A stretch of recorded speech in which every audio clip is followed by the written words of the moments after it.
నమస్తే. ఇటు ప్రవీణ్ ప్రగడాల హత్య పైన కావచ్చు, లేకపోతే నిన్న జరిగిన ఇజ్రాయెల్ అడ్వకేట్ ఎవరైతే వారి హత్య పైన కావచ్చు మాట్లాడదాం. మనతో పాటు మాట్లాడింది మాజీ food corporation chairman Rajiv Sagar గారు ఉన్నారు. సో చెప్పండి సార్, ఎట్లా చూడొచ్చు అంటే మన తెలంగాణలో చూసుకుంటే ఒక అడ్వకేట్ ఇజ్రాయెల్ అతను కూడా ఒక క్రిస్టియన్. సో తన హత్యని ఎట్లా చూడొస్తారు? అలాగే ఇటు ఏపీలో ప్రవీణ్ ప్రగడాల గారి హత్య కూడా జరిగింది. సో దాని ఈ రెండు ఇష్యూస్ ఎట్లా చూడొచ్చు? నేను ఏమంటున్నా అంటే గత 2 రోజుల క్రితం నుంచి 2 హత్యలు వరుసగా హత్యన, ఒకటైతే ఖచ్చితంగా హత్య, ఇంకొకటి హత్యనా యాక్సిడెంట్ అనే అనుమానం. కానీ ఒక క్రైస్తవ సమాజం తరపున క్రైస్తవ సంఘాలన్నీ కూడా చాలా బాధాతప్త ఉదయంతో ఉండే. 2 రోజుల్లో ఇద్దరు మనుషులు చనిపోయారు. ఒక వ్యక్తి ఏమో అడ్వకేటు, ఆయన సమాజంలో పేరున్న వ్యక్తి, సమాజంలో ఎస్సీ ఎస్టీ బీసీ మైనారిటీ వర్గాల కోసం పనిచేసే వ్యక్తి, కనీసం ఫీజు తీసుకోకుండా పనిచేసే వ్యక్తి, ఒక న్యాయం కోసం ఒక కంప్లైంట్ ఇచ్చిన దానికోసం పనిచేస్తూ ఉన్నాడు. ఆ అన్యాయం చేయమని అడిగినప్పుడు నేను ఖచ్చితంగా న్యాయం వైపే ఉంటా అన్నప్పుడు అతని మీద కక్ష పెంచుకొని ఒక ఎలక్ట్రీషియన్ పనిచేసే ఒక వ్యక్తి ఆయనని ఇలా చంపేసిండు. ఇలా అడ్వకేట్కే ఇలా తెలంగాణ రాష్ట్రంలో రక్షణ లేకుండా పోయిందంటే ఇలా మామూలు వచ్చి ఎక్కడున్నాడు? ఇలా అంతకు ముందు రోజు చూసుకుంటే ఎంఎంటీఎస్లో ఒక మహిళ మీద అఘాయిత్యం జరిగింది. ఇలా మహిళ మీద అదే పరిస్థితి, అడ్వకేట్లకు అదే పరిస్థితి, పిల్లల మీద అదే పరిస్థితి, పెద్దోళ్ళ మీద, అన్ని వర్గాల మీద భయంకరంగా ఆ రక్షణ లేకుండా ఇలా తెలంగాణ రాష్ట్రం. నేను అడుగుతున్నది ఏంటంటే ఇవన్నీ జరుగుతానికి ఈ రాష్ట్రంలో కానీ హైదరాబాద్ కానీ మిగతా తెలంగాణ రాష్ట్రాల్లో అన్ని కూడా సీసీటీవీ కెమెరాలు ఏర్పాటు చేసి, గత ప్రభుత్వం కేసీఆర్ గారు ఉన్నప్పుడు అన్ని ప్రాంతాల్లో సీసీటీవీలు ఏర్పాటు చేసి, ఎందుకోసం అంటే ప్రూఫ్ కోసం జరిగినప్పుడు సంఘటన జరిగిన ప్రూఫ్ కావాలి. ఆ ప్రూఫ్ కావాలంటే సీసీటీవీల ద్వారా ఖచ్చితంగా పట్టుకోవచ్చు అన్నప్పుడు అక్కడ అంతకుముందు ఏమైనా చైన్ స్నాచింగ్లు అన్నీ కూడా పోయినాయి. చాలా సంఘటనలు జరగకుండా భయపడ్డారు. ఎందుకంటే ఎక్కడి నుంచి సీసీటీవీ కెమెరాలు ఉన్నాయి, ఎక్కడి నుంచి ఎవరు చూస్తారో, ఎక్కడి నుంచి రికార్డ్ అవుతున్న భయంతో చాలా సంఘటనలు జరగకుండా. ఈ ప్రభుత్వం వచ్చిన 15 నెలల్లో రావటమే జన్వాడలో ఒక మెథడిస్ట్ చర్చి మీద లోపలికి పోయి దాడి చేసిండ్రు. ఇలా వాళ్ళ దగ్గర నుంచి ఈ రోజు వరకు జరిగిన సంఘటనలు ఇలా తెలంగాణలో కానీ ఆంధ్రలో 62 సంఘటనలు జరిగినాయి. 62 సంఘటనలు జరిగినా కూడా ఇలా పోలీసు ఎక్కడ కూడా వాటి మీద చర్యలు తీసుకున్నది లేదు. పోలీసులు పట్టించుకున్న నాదుడు లేదు. ఇలా అదే పరిస్థితి వేరే వాళ్ళకు జరిగితే ఇలా అట్లనే ఉంటుందా? ఇలా ఒక దళిత క్రైస్తవుడు కాబట్టి కదా ఇలా మీరు పట్టించుకుని, అదే వేరే వర్గాలకు చెందిన వాళ్ళైతే ఇలా మీరు ఊకునేటోళ్ళ. ఇలా హోంమంత్రి లేడు, ఇక్కడ ఒకటే ముఖ్యమంత్రి కింద 6 పదవులు ఉన్నాయి. ఇలా హోంమంత్రి లేడు, విద్యాశాఖ లేదు, అన్ని శాఖలు కూడా ముఖ్యమంత్రి దగ్గరే ఉన్నది. ఒక మంత్రికి పనిచేయాలంటే 12 గంటలు అవసరం. ఇలా 6 శాఖలు ఒక మంత్రి దగ్గర ఉండి పనిచేయాలంటే ఎక్కడి నుంచి అవుతుంది? ఇలా మీరు ఇలా కమాండ్ కంట్రోల్ సెంటర్లు ఉన్నది ఎందుకు? ఆ సీసీటీవీలో రక్షలు అవన్నీ కూడా అక్కడ సెంటర్లో కనెక్ట్ అయి ఉంటాయి. అక్కడ ఏదైనా సంఘటన జరిగినప్పుడు బయట అక్కడ పోలీస్ స్టేషన్లో సమాచారం లేకుంటే సెంట్రల్ కమాండ్ కంట్రోల్ సెంటర్లో సమాచారం ఉంటుంది, సంఘటన జరగగానే ఇమ్మీడియట్గా ఉంటుంది.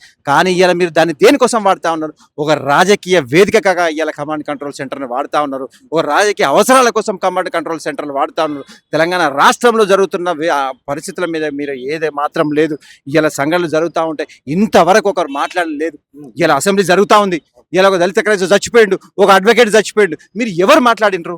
ఇవాళ మా వర్గాల కోసం రాజకీయ ప్రాధాన్యత లేదు కాబట్టి ఇవాళ మేము ఇటువంటి పరిస్థితుల్లో ఉన్నామా? మాకు రావాల్సిన పదవి, వచ్చిన ఎంపీ పదవి అయితే ఏదైతే ప్రభుత్వం ఈ దేశం ఏర్పడ్డాక ఇవ్వాల్సినటువంటి పదవి ఏదైతే భారత రాజ్యాంగం ప్రకారం వచ్చిన ఎంపీ పదవిని లేకుండా చేసిండ్రు, ఏదైతే ఇక్కడ ఉన్నటువంటి నామినేటెడ్ ఎమ్మెల్యే పదవిని నువ్వు కక్ష గట్టి నీ మీద కేసు పెట్టినందుకు, నువ్వు పిసిసి ప్రెసిడెంట్గా ఉన్నప్పుడు పార్లమెంట్లో పోయి కేసు పెట్టినావు. ఇలా ఉన్న నామినేటెడ్ ఎమ్మెల్యే పదవిని తీసేసి ఇలా నేను క్రైస్తవుల కోసం పనిచేస్తున్నా అంటే ఏం ముఖం పెట్టుకుని మమ్మల్ని అడుగుతా ఉన్నావు? ఇలా క్రైస్తవులు ఆలోచన చేయాలి. మీకు చిన్న మాటలు చెప్పిండ్రు.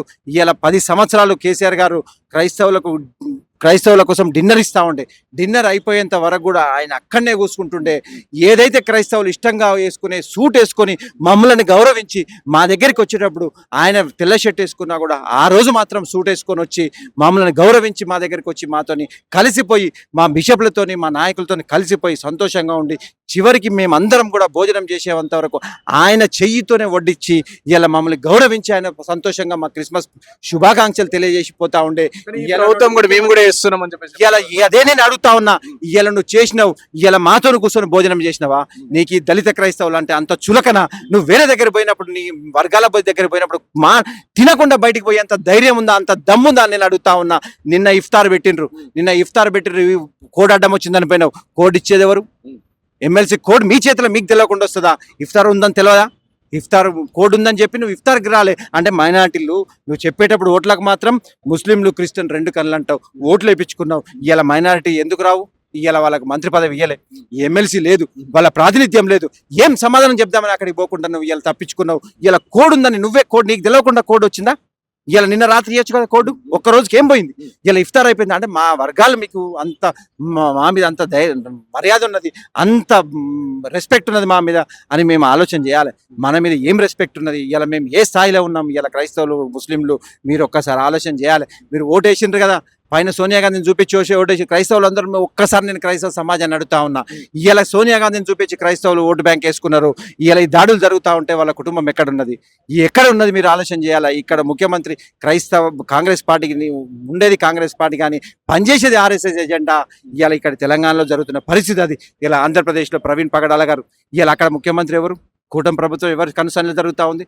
ఇలా ఆయన మాట్లాడితే డిప్యూటీ సీఎం స్టాలిన్ అంటాడు, లెనిన్ అంటాడు, మదర్ తెరిసా అంటాడు, సనాతన ధర్మం అంటాడు. ఇవాళ ఏ వర్గాల కోసం నువ్వు ఏం పని చేస్తున్నావు, ఎక్కడికి పోతే ఆ పాట పాడతాడు, ఎవరి దగ్గరికి పోతే ఆ మాట మాట్లాడతాడు. ఏ ప్రాతిపాదిక మీద నిన్ను తీసుకోవాలి. ఇలా ప్రవీణ్ పాస్టర్ ఇవాళ ఇక్కడ నుంచి మీటింగ్ అక్కడ వేయండు.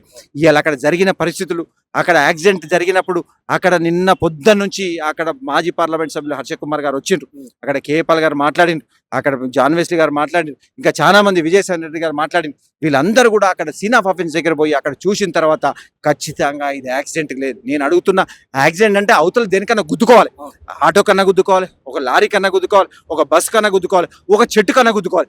ఏం లేనప్పుడు యాక్సిడెంట్ ఎట్లా అవుతుంది? అవతల ఒక వస్తువే లేనప్పుడు యాక్సిడెంట్ ఎట్లా అవుతుంది? సొంతగా చేసుకుంటే ఆత్మహత్య అవుతుంది, ఎవరైనా చంపితే హత్య అవుతుంది, అంతే తప్ప అక్కడ అవతల వస్తువే లేదు. వస్తువు లేకుండా ఇది యాక్సిడెంట్ అనేది ఇంత ఘోరంగా లేదు కదా. పోస్ట్ మార్టం రిపోర్ట్లు కూడా ఇంత ముందు వచ్చిన దాంట్లో కూడా యాక్సిడెంట్ గా అని చెప్పేసి కూడా పోస్ట్ మార్టం రిపోర్ట్. ఈ దేశంలో పోస్ట్ మార్టం రిపోర్ట్ ఏదంటే అది ఇచ్చే అధికారం ఉంది. ప్రభుత్వం ఎవరిదుంటే వాళ్ళకి అనుగుణంగా ఇచ్చేటువంటి పరిస్థితులు ఉన్నాయి. ఇలా వాళ్ళకి కాదని డాక్టర్లు ఇస్తారా? పోస్ట్ మార్టం ఎట్లా అంటే అట్లా వస్తుంది. నేను అడుగుతున్నా, అక్కడ జరిగినటువంటి పరిస్థితులు గమనించమని. ఇలా ఆయన బండి మీద పోయిండు, బండికి చిన్న స్క్రాచ్ కాలే, చిన్న స్క్రాచ్ కాలే, ప్యాంటు చినగలే, షర్టు చినగలే, ఆయన పెట్టుకున్న మాస్క్ పక్కన పెట్టిండ్రు, అద్దాలు పక్కన పెట్టినాయి, హెల్మెట్ అక్కడ పడినది. మరి ఇది దీని సీన్ ఆఫ్ అఫెన్స్ ఒక్కసారి ఆలోచన చేస్తే అది ఏదన్నా ఎవరన్నా చేసిన దాని ప్రకారం ఉంటుందా? యాక్సిడెంట్ అయితే తల బలుగుతుందో, కాళ్ళు బలుగుతాయి, చేతులు ఇష్టం ఉన్నట్టు అయిపోతాయి. పెద్ద యాక్సిడెంట్ అయితే ఎక్కడో దూరం పడిపోతుంది. మంచిగా అక్కడ పడేసి ఆయన బండి మీద పడేసినట్టుంది తప్ప ఆ సీన్ ఆఫ్ అఫెన్స్ చూసిన ఏ మనిషి కూడా, ఒక మెదడున్న మనిషి, ఏ మానవుడు కూడా ఇది యాక్సిడెంట్ అని మాత్రం ఖచ్చితంగా అనుకోరు. ఖచ్చితంగా హత్య తిరగనే ఉన్నది. కాబట్టి ఎందుకోసం అంటే ఆయన ఎప్పుడు అవతల వ్యక్తులు చీల్చి చెండాడుతాడు. ఆయన ప్రసంగాలు కానీ, ఆయన డిబేట్లు కానీ క్రైస్తవ సమాజం కోసం పనిచేసిండు, ఆయన నమ్ముకున్న సిద్ధాంతం కోసం పనిచేసిండు, ఆయన ఏ బైబిల్ నమ్ముకున్నాడు, ఏ యేసుక్రీస్తుని నమ్ముకుండు, ఆయన కోసం పనిచేసింది తప్ప ఎవరికి భయపడకుండా అవతల వ్యక్తులు ఒక వ్యక్తి ఒక మాట్లాడుతుండంటే ఆయనకు సమాధానం ఇచ్చే శక్తి లేక ఆవేశంతో వాళ్ళు ఏం చేసిండ్రో, ఏ విధంగా చేసిండ్రో అనే డౌట్ మాకున్నది. కాబట్టి నేనేమంటున్నా, ఆయన ఒక్కరిని ఇట్లా చేస్తే భయపడతారని మీరు అనుకుంటున్నారా? ఎవరు కూడా భయపడరు. ఏ క్రైస్తవ సమాజం కూడా భయపడరు. ఇలా ఇట్లాంటి పగడాల ప్రవీణ్ పాస్టర్లు ఇంకా వేల మంది వస్తారు తప్ప ఎవరు కూడా భయపడరు. ఖచ్చితంగా క్రైస్తవ సమాజం, ఈ దేశంలో క్రైస్తవుల భాగస్వామ్యం ఉన్నది. ఈ దేశంలో క్రైస్తవుల అభివృద్ధిలో క్రైస్తవుల భాగస్వామ్యం ఉన్నది. ఎందుకంటే ఈ దేశంలో చదువుకున్న ఇలా మీ బీజేపీ ప్రభుత్వంలో ఉన్న ప్రధానమంత్రి దగ్గర నుంచి మంత్రుల దగ్గర కూడా వాళ్ళ పిల్లలు చదువుకున్న కూడా క్రైస్తవ మిషనరీలని, ఇలా క్రైస్తవ మిషనరీలు చదువుకున్నారు. మీరు చదువుకుంటేనే ఇలా ఆ స్థాయికి వచ్చిండ్రు. ఇలా ఆ సంస్థలకు వచ్చినటువంటి నిధులను ఆపేసి ఇలా మా మీద ఇబ్బందులు పెడతా ఉండరు. ఇలా ఆరోగ్యం చూసుకోవచ్చు, హాస్పిటల్ చూసుకోవచ్చు, ఇలా ఏది చూసుకున్నా క్రైస్తవుడు అనేవాడు సామాజికంగా సేవ చేసే వ్యక్తి తప్ప ఒక వ్యక్తి మీద నిరాధారణ ఆరోపణలు చేసేవారు, ఒక వ్యక్తిని మీద కొట్టే వ్యక్తి కాదు, ఒకరిని అన్యాయంగా ఆరిపోసుకునే వ్యక్తి కాదు. ఎంతవరకు శాంతియుత మార్గంలో నిలిచిన వ్యక్తి క్రైస్తవుడు. అవతల వ్యక్తి మంచి కోసం, బాగు కోసమే పాటుపడే వ్యక్తి తప్ప. అయితే ఈ విధంగా వరుసగా జరుగుతున్నాయి అంటే నేను అడ్వకేట్ కావచ్చు, లేకపోతే ప్రవీణ్ పగడ కావచ్చు, ఈ విధంగా ప్రభుత్వ వైఖరి ఏ విధంగా చూడొచ్చు అంటే ఈ విధంగా కంటిన్యూ అయినా సరే ప్రభుత్వం ఇటు తెలంగాణ రాష్ట్ర ప్రభుత్వం కూడా ఎంత పెద్దగా స్పందించినట్లేదు, ఏపీ ప్రభుత్వం కూడా పెద్ద స్పందించిన దాఖలాలు కనిపిస్తుంది. నేను అదే అడుగుతా ఉన్నా. ఇలా మా వర్గాలకు ప్రాతినిధ్యం అంటే మేము అడిగేటోళ్ళం. ఇలా అడిగేదానికి ఎవడున్నాడు? దిక్కు దివానా లేకుండా తెలంగాణలో అయినా ఇలా మన ఎమ్మెల్సీలు ఉన్నాయి. ఇలా మా వర్గాలకు ఏమైనా ఇచ్చిండ్రా? మైనార్టీ ముస్లింకి ఇచ్చినవా? దళిత క్రైస్తవునికి ఇచ్చినవా? ఇలా మేము మాట్లాడుతుండే కదా. ఇలా మీ ప్రభుత్వంలో మా మనుషులు ఉంటే మేము పోయి వాళ్ళకి చెప్పుకునేటోళ్ళు, మాట్లాడుతుండే. ఆంధ్రాల పరిస్థితి కూడా అదే కదా. ఇలా మీరు ఈ రెండు ప్రభుత్వాలు కూడా ఎవరి కింద పనిచేస్తూ ఉన్నాయి? బీజేపీ కింద పనిచేస్తున్నాయి. BJP agenda anti Christian. ఇలా క్రైస్తవుడు ఇలా మణిపూర్లో చూసుకోవచ్చు, ఒరిస్సాలో చూసుకో, యూపీలో చూసుకో, బీహార్లో చూసుకో, ఇలా చెట్ల కొట్టేసి చంపుతా ఉంటారు. ఇలా దేశంలో అన్ని జరిగినా కూడా వాటిని బయటికి రానియకుండా మీరు చూడుస్తుండొచ్చు. ఇలా గ్రోక్ అనే సాఫ్ట్వేర్ వచ్చింది. ఇలా మొత్తం బీజేపీ నాయకులు భయపడతా ఉన్నారు. బీజేపీ నాయకులు ఇట్లా వాళ్ళ ఇలా బట్టలు ఉడదీస్తా ఉంది. మీరు చేసిన దౌర్జన్య దుర్మార్గమైన కాండాలు ఇలా క్రైస్తవులు ట్రైన్లలో చంపేసిండ్రు, పెట్రోల్ బస్ చంపేసిండ్రు. ఇలా అన్నీ కూడా బయటకు వస్తూ ఉన్నాయి. మీరు చెప్పిన ఎన్ని మ్యానిపులేషన్ చేసిన అన్నీ కూడా ఇలా ప్రజల ముందుకు వచ్చిన సాఫ్ట్వేర్లు ఉన్నాయి. కాబట్టి ఖచ్చితంగా ప్రజలకు క్షమాపణ చెప్పే రోజు వస్తుంది. ఈ క్రైస్తవులు ఈ దేశంలో రక్షణగా ఉండాలంటే మాకు రావాల్సిన చట్టాలు బలంగా ఉండాలి, మా రాజకీయ భాగస్వామ్యం గట్టిగా ఉండాలి, మేమందరం కూడా సంతోషంగా ఉండాలంటే ఇలా గంగా జమున తైజీబ్ అనే విధంగా ఎట్లా ఉన్నామో మేము కూడా మీ తిరిగానే మీ భాగస్వామ్యంలో మేమున్నాం. మీరెంత పనిచేస్తారో మేమంతా కష్టపడుతున్నాం.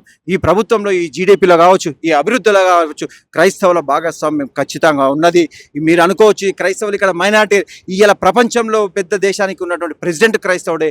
ఇలా 130 దేశాలు ఉన్నాయి క్రైస్తవులు, 30 ముస్లిం దేశాలు ఉన్నాయి. ఇవన్నీ కూడా మీరు ఒక్కసారి ఆలోచన చేయాలి. ఇలా ఇది ఒక్క దేశంలోనే కాదు, 130 దేశాల క్రైస్తవులు ఉన్నాయి. వాటి ప్రెసిడెంట్లు ఎవరు? వాళ్ళు క్రైస్తవులు తీసిపోతానికి లేదు.